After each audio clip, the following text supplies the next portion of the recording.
there are an infinite number of possible goals. We humans have to pick which ones we want.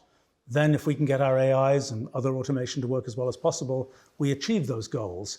But we are the thing that is always un-automatable is, well, what do you actually want to do? I'm a great believer in leveraging tools. I'm always surprised by how little people do leverage tools. I have tried to always be leveraging tools as much as I can. And the piece that the tools can't do, which is usually the strategy of what do you want to do, is the part that I end up concentrating on.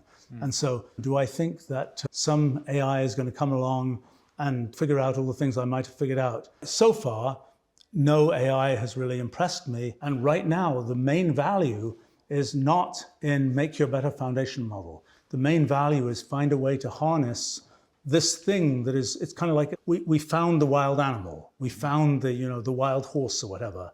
Now the issue is, can you make carriages that the horse can draw, so to speak? Something that is a better piece of technology. You talk about exponential progress, but I claim it's just a series of jumps. We had the jump.